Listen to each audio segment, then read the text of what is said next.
அனைவருமே மல்லி இலையை வாரம் 2 முறை சேர்த்துக்கலாம். ஒருத்தருக்கு ஒரு கைப்பிடி வீதம் அப்படின்னு.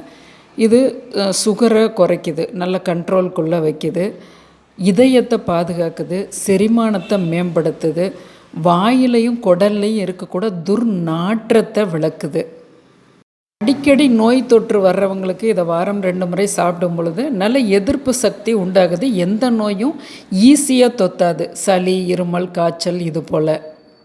ஹை ப்ரெஷர் இருக்கிறவங்க வாரம் ஒரு முறை நீங்கள் சேர்த்து வரும் பொழுது நல்ல சமன்பாட்டுக்குள்ளே ப்ரெஷர் வரும். அப்போ கெட்ட கொழுப்பு கரையும், இதயமும் பாதுகாக்கப்படும். அனைவராலும் வாரம் 2 முறை சேர்த்துக்கக்கூடிய இலை இது. அதுக்கு இப்போ நம்ம ஒரு துவையல் போல் செய்யலாம். 1 டீஸ்பூன் எண்ணெய் போட்டுக்கிறேன், நல்லெண்ணெய்.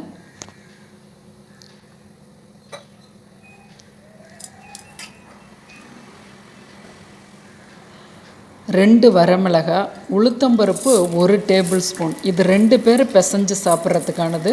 ஒரு 1.5 கைப்பிடி இறுகமாக பிடிச்ச பிடியில் 1.5 கைப்பிடி மல்லி இலை. நல்லா சிம்மில் வச்சு வறுத்துக்கலாம்.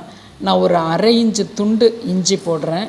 இது நல்ல டைஜஷனுக்கு ஏதுவாகும், கெட்ட கொழுப்பு கரையும். 10 மிளகு. எந்த இலைகளில் புதினா, மல்லி, எந்த இலைகள் கீரைகளுக்கும் நீங்கள் இது போடும்போது இலைகளில் ஏதாவது விஷத்தன்மை இருந்தால் அந்த மிளகு எடுத்துரும். நல்லா ஒரு 30 செகண்ட் ஃப்ரை பண்ணோன்னு 1 கைப்பிடி பெரிய வெங்காயத்தை பொடி பொடியாக அரிஞ்சு 60% நல்லா ஃப்ரை பண்ணிட்டிங்கன்னா நீண்ட நேரம் வச்சுக்கலாம் இந்த துவையல். ஒரு துண்டு புளி போட்டுக்கிறேன், ஒரு அரை நெல்லிக்காய் சைஸு, அதில் பாதி. நல்லா அதையும் நல்லா புளி ஜூடானோன்னு நல்லா 1.5 கைப்பிடி இலையை சுத்தம் பண்ணி அதை அரிஞ்சு வச்சுருக்கேன். நல்லா இப்போ ஸ்டவ்வை ஆஃப் பண்ணிட்டு தான் இந்த இலையை பெரட்டி கொடுக்குறோம். அப்போ கால்சியம் சத்து அழியாது. உப்பு போட்டுக்கிறோம். 1 டேபிள் ஸ்பூன் மட்டும் தேங்காய் போட்டு கொஞ்சம் கெட்டி விழுதாக அரைச்சிட்டோன்னா இதை பிசைஞ்சு சாப்பிட்லாம்.